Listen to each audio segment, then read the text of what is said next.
السلام عليكم. حكاية المحامية لؤى خلف واللي حصل معاها بسبب ان هي ايه او اللي طلع يعني على السوشيال. اول حاجة قالوا اصل عشان شكلها، تاني حاجة قالوا علشان لبسها مخالف. طبعا الموضوع الترند ده قعد له ايه يومين ثلاثة، والسيادة المحامية كانت ساكتة تماما ما بتردش. ماشي لحد ما ايه طلعت امبارح على السوشيال ميديا او طلعت مع احد الصفحات يعني بتتكلم وبتقول لا اصلا انا مش مقصوده بالموضوع، ده كان مقصود زميله تانية وانا اللي جيت في الرجلين ومش عارفه ايه. ماشي. طبعا كان الترند بقى ان هي ما شاء الله كان شكلها زي ما انتم شايفين في الصور، ولما طلعت بقى ده شكلها. طبعا لما الاول كان شكلها كان مهيجه ايه الفيمينيستات والنسويات والعيال الذكوريين اللي هم ايه بيجروا ورا الستات يقولوا اي كلمتين حلوين عشان يلاقي له واحده ايه تعبره او تتكلم معاه. عيال بقى اللي هو السمبات والعيال اللي ملهاش 30 لازمه دي.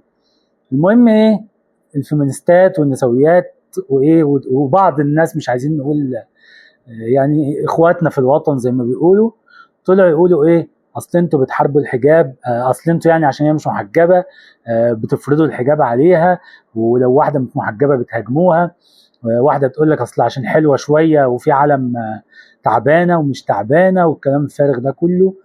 فالناس تتفاجئ ان هو ده شكلها الحقيقي، واحده ست عاديه جدا زيها زي بناتنا زيها زي ستاتنا زيها زي كل ستات مصر العاديين جدا. القصه كلها كان فلتر شويه ميك اب مش عارفه ايه مداريين، لما طلعت بشكلها الطبيعي ظهر الموضوع على حقيقته ان هي انسانه عاديه وانسانه حقيقيه. فطبعا ما حدش ايه هيهاجمها عشان شكلها زي ما كنتوا بتقولوا. فنتكلم بقى نقول ايه اصل علشان الحجاب، ونسيوا ان في كتير جدا محاميات غير محجبات، وفي قضاء يعني يمكن ناس في هيئه القضاء كمان غير محجبات، وان الموضوع ده عادي جدا. احنا ما عندناش مشكله فيه كمسلمين او كدوله مسلمه يعني.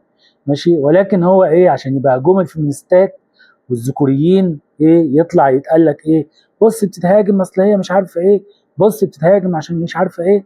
فطلع في النهايه ان الموضوع كله موضوع تنظيمي، ان ايه طلع محامي اتكلم او كتب يعني قال يا جماعه الموضوع كله تنظيمي. الاستاذه كانت لسه جديده في القايمه وملهاش ان هي تخش يعني ايه تترافع في ايه في قضايا جنائيه، فبالسبب ده محامين قدموا شكاوى فيها، فايه اتحالت للايقاف تمهيدا للتحقيق معاها عشان يشوفوا الموضوع وايه اللي يتعمل معاها كمحاكمه تأديبيه. يعني الموضوع لا ليه علاقه لا بلبس، الموضوع ملوش علاقه لا بجمال وناس مش عارفه ايه حيحانه، الموضوع ملوش علاقه بحجاب او خلافه، الموضوع ملوش علاقه بشباب بيقولوا ايه هاجموها واعملوها اصل هي لابسه عشان لابسه فستان، اصل هي عشان مش لابسه حجاب. الموضوع طلع ملوش علاقه بالكلام ده كله، الموضوع طلع موضوع تنظيمي بحت. وده اللي دايما بقوله يا جماعه، ما تستعجلوش اول ما تلاقوا الترند، ما تركبوش على طول، استنى لما يستوي يوم اتنين تلاتة واتفرج على اللي هيحصل.